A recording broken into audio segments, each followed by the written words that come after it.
किसी घने जंगल के बीच से एक ठंडी नदी बहती थी।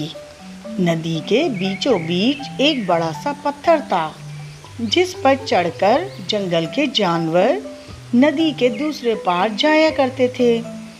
इस नदी में गपलू नामी एक सुस्त और बेवकूफ़ मगरमच्छ रहता था, जो मेहनत करने के बजाय आसान शिकार की तलाश में रहता था। एक दिन नदी के किनारे चीटू नामी एक चालाक हिरन पानी पीने आया। नदी के दूसरे पार हरी हरी घास देखकर इसका दिल ललचा गया।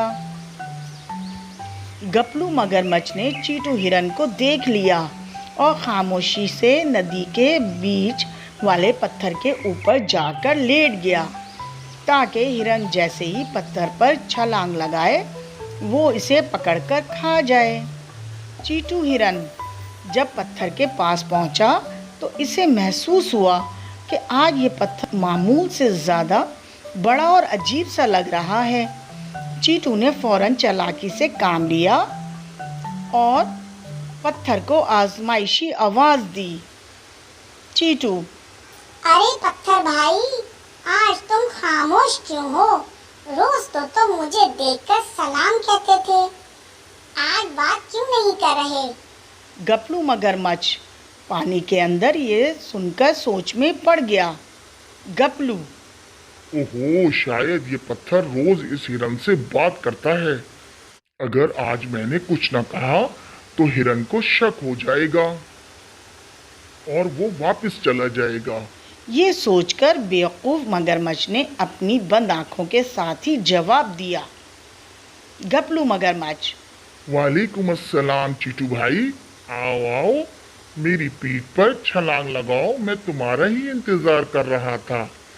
हिरन ये सुनकर मुस्कुरा दिया। इसने मगरमच्छ का मज़ीद मजाक उड़ाने के लिए सोचा और कहा, चीटू हिरन, अरे गपलू भाई, मुझे नहीं पता था कि नदी के पत्थर भी अब बोलने लगे हैं, वो भी मगरमच्छ की आवाज में। मगरमच्छ को अचानक एहसास हुआ कि इसने कितनी बड़ी बेवकूफ़ी कर दी है। इसने गुस्से में फौरन अपना मुंह खोला और हिरन पर झपटने की कोशिश की। गपलू गुस्से में चिल्लाते हुए, रुको तुम, मुझसे बचकर कहाँ जाओगे? मैं तुम्हें खा कर ही रहूंगा।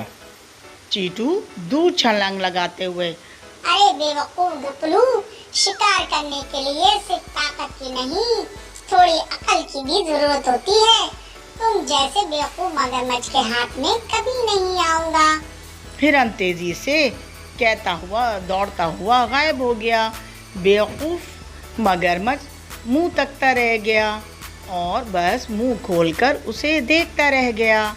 कहानी का सबक है, जोश के साथ होश ज़रूरी है। बगैर सोचे समझे बोलने और काम करने से इंसान खुद ही अपना मज़ाहिका बनवा लेता है। हाजिर दिमागी मुश्किल वक्त में जल्दबाजी बजाय अकल का इस्तेमाल जान बचा सकता है। प्यारे बच्चों, अगर मेरी ये कहानी पसंद आई हो तो मेरे चैनल को सब्सक्राइब करें, लाइक करें, शेयर करें। मिलते हैं अगली कहानी में। अल्लाह हाफिज़।